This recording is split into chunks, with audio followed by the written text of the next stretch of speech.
Every sport comes with controversial moments. Sports involve human beings, so there is always the possibility of errors being made. From bad calls in basketball or a missed call in the NFL, things happen that may change the trajectory of the game. The same is true for MMA. Fights often end with the winner declaring it for themselves, but if it goes the distance, then the judges' scorecards decide the winner. It doesn't always go well. Recently, Pimblett faced off against Jared Gordon. The fight went to decision, and when the referee raised Paddy the Baddy's hand, it left fight fans and analysts scratching their heads. What happened in the Paddy Pimblett versus Jared Gordon fight? UFC 282 in Las Vegas, Nevada. The crowd was in a fervor. Everyone excited to see Pimblett go up against stiffer competition in Gordon. When the fight was over, Pimblett won a unanimous decision victory over his division rival, Jared Gordon. People who understand fighting were a little surprised, but in the end, it appeared the fight was scored in favor of Flash, something Pimblett tries to deliver in all his fights. He is there to put on a show, but did he deserve the victory? The UFC's very own Joe Rogan didn't seem to be so sure that Pimblett won the fight unanimously, and in real time, the cameras caught his reaction to the results of the 15-minute fight when Pimblett's name was announced by veteran voice of the Octagon, Bruce Buffer. Rogan was seen rolling his eyes. That is pretty telling that he didn't think Pimblett deserved the win. Not unanimously anyways. Paddy Pimblett was not happy with people's reactions to his win. Joe Rogan's reaction didn't sit well with the winner of the fight, Paddy Pimblett. In fact, he was pissed off. During the post-fight interviews, Pimblett went off, something he does all the time anyway. He'd probably talk for a full 2 straight hours if the media would let him. Opinions are like a-holes. Everyone's got one, Pimblett yelled at reporters. He went on, "I know I won that fight. Simple as that." We know that controversy is a part of all sports. So, what are some of the most controversial judges' decisions we have ever seen in the UFC? Let's take a look at some fights that still have people talking. The first fight we'll look at involved UFC legend Randy Couture, so you know we're going back a little ways. Randy Couture versus Brandon Vera. The year was 2009 and the place was Manchester, England. Randy Couture was a solidified legend and Brandon Vera was coming up in the ranks. He was a younger fighter who showed a great deal of promise in the octagon, but had not been living up to that hype. It was expected that Randy Couture would power his way through Vera. Vera dominated most of the fight, even overpowering the veteran in his strongest positions, like the clinch. Vera made his presence felt in all 3 rounds, displaying what to everyone in the audience saw to be a dominant performance. Vera didn't let Couture get comfortable at all in the first round. In the second round, Vera landed a powerful kick to the body, which dropped Couture, and dominated all the exchanges between the 2 fighters. In the third round, Vera took down Couture and got into a full mount. It seemed that Vera had definitely done enough to secure the biggest win of his career.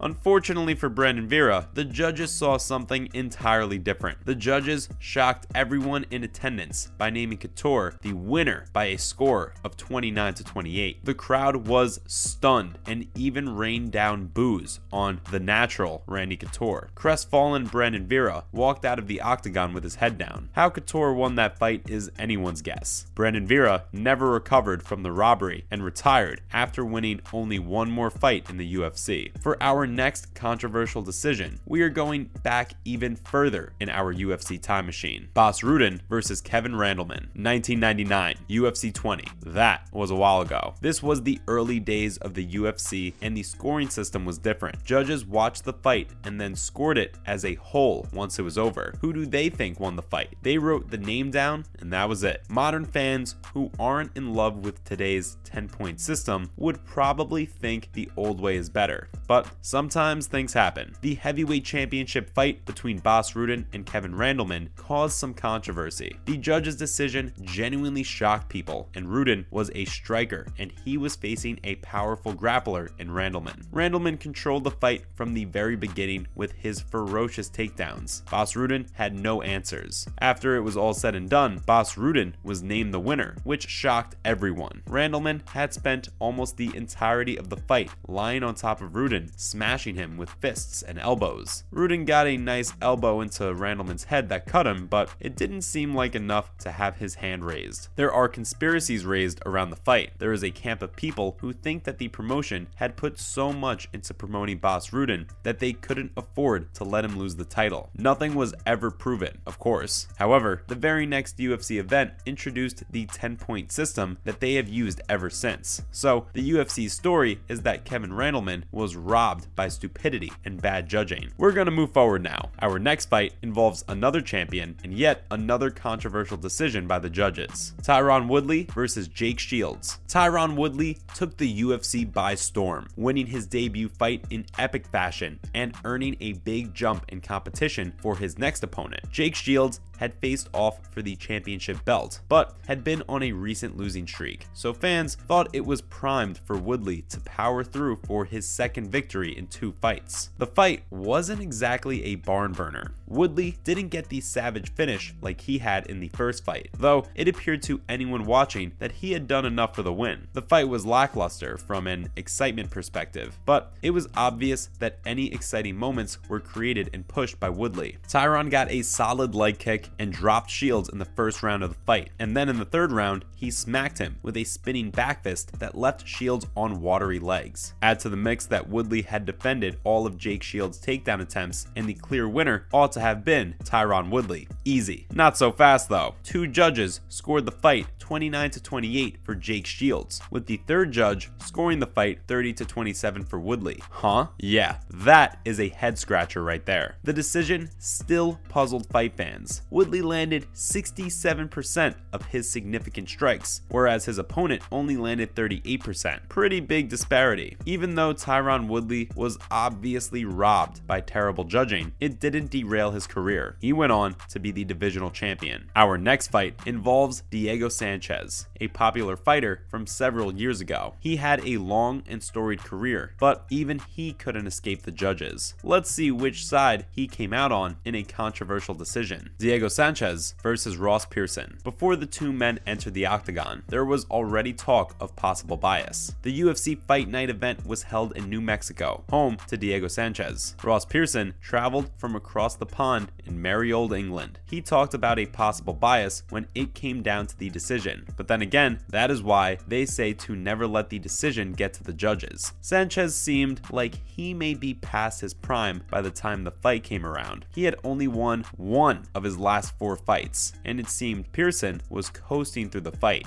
avoiding Sanchez's wild striking. It was a haphazard fight for the most part, a sloppy and wild exchange of punches and kicks. When it was over, Pearson had landed 51 significant strikes, and Sanchez had landed only 33 himself. It seemed obvious who the winner was, but not so fast. One judge scored the fight 30-27 in favor of Pearson, while the other 2 judges scored the fight in favor of Diego Sanchez. One of the 2 judges even scored it 30-27 in favor of the New Mexico native. The fight was immediately labeled one of the worst decisions in the history of the UFC. Nobody knows if there were some shenanigans at play to bring the hometown hero the win. Regardless, Pearson was robbed of what would have been a great win for the young fighter. The most controversial fight we're going to take a look at involved 2 of the best to ever step into the octagon, a decision that still sends shockwaves through the mixed martial arts world. Shogun Rua versus Lyoto Machida. The most questionable judge's decision in the history of the UFC came in October of 2009. Shogun Rua inexplicably walked away with the light heavyweight championship belt after his fight with Lyoto Machida. Machida came into the fight at 16-0, destroying everyone the UFC had put in front of him. Shogun was felt to probably be past his best days. He dealt with injuries, and most of his recent fights came against dudes who were stepping into retirement. Nobody thought Rua, of all people, was going to solve the karate puzzle that was Lyoto Machida, but somehow Rua came in with a great game plan. Ignore going for head strikes, and instead he focused solely on the legs and torso of Machida. This style of fighting slowed down the liquid smooth Machida and forced him to fight differently. Shogun Rua had done what most thought was impossible. He had controlled the fight with Machida and landed all the most damaging strikes throughout the fight. But that isn't why we are here, is it? To the shock of everyone, even Dana White, the judges' scorecards favored Machida 48-47 at the end of the 5-round fight. The vast majority of fight fans felt that Shogun Rua was was robbed of the title. This one has a fairy tale ending though. The UFC booked a rematch immediately, setting up a chance to make sure one of them determined their own fate and not letting it go to the judges for the decision. Shogun Rua took no chances this time and knocked out Machida in the first round to become champion. That's fighting for ya. Don't let the judges choose who wins. Who knows what they'll decide. Thanks for watching, guys. We will be back soon with more content to entertain you. But in the meantime, hit the like and subscribe buttons and show us some love. We'll see you soon. Take care.